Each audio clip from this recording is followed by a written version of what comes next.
Almost everything has gone digital during this pandemic. And for many people who do business and make transactions, it is just a dial or a swipe away. But security is the most important thing.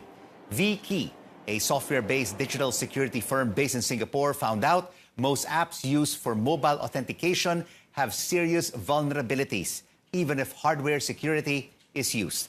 Let's make sense of it all with VKey's Chief Technology Officer, Chiang Kai-er. He joins us now from Singapore. Thank you so much for joining us, Mr. Er. How did your research team uncover this critical design flaw in mobile authentication apps used by Google, Microsoft, and many banks? Well, as a mobile security company, our security research team actively looks for mobile-related security vulnerabilities on an ongoing basis. In this case, we are looking at how our technology can complement the security of key store and keychain, which are provided by Google and Apple respectively in Android and iOS. We were surprised by what we discovered, as we did not have to reverse engineer any of the apps. Right. All we did was looking into how a malware app may be able to access the key store and keychain entries of an authentication app, and we discovered that it's actually possible, even if hardware-based protection is used, such as the secure enclave in iPhones. And this is really a very serious issue, Mr. Er, because many of us use our smartphones, use our credit cards, and it all needs mobile authentication. Has this flaw already been discovered and infiltrated by hackers?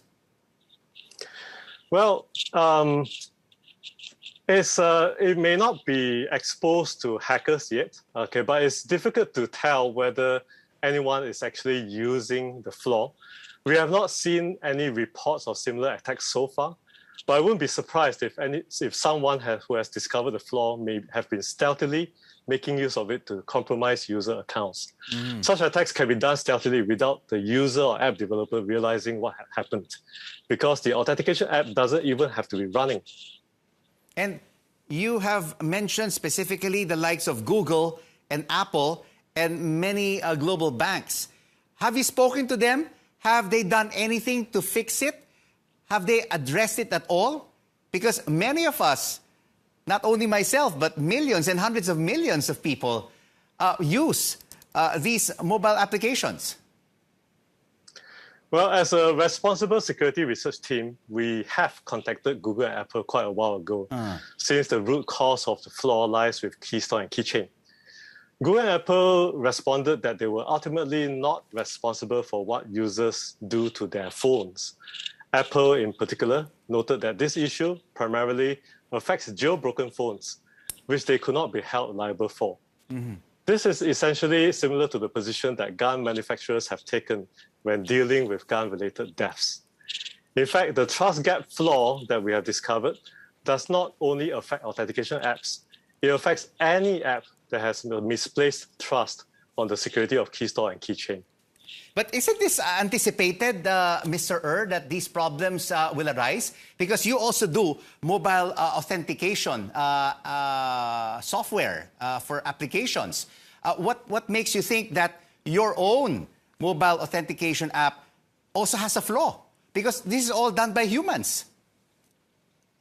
Yeah, so indeed, there has been a general move towards using mobile phone for two-factor authentication or 2FA. People assume that it will be secure as long as they use 2FA. But only recently do people realize that not all 2FA are the same. So, for example, SMS-based OTP has been in the news lately as an example of a weak 2FA that can be quite easily hacked. Now, with the trust gap flaw, many users of app-based 2FA will be caught by surprise, indeed, when they discover that their accounts can be compromised too. Once user logins are compromised, hackers can proceed to do much more damage, as is as good as giving them access to everything belonging to the user accounts. For an organization, it may take only one user's compromised app to potentially hack an entire system. And briefly, Mr. Er, at this point, what can businesses, governments, and end users like you and me do to mitigate this?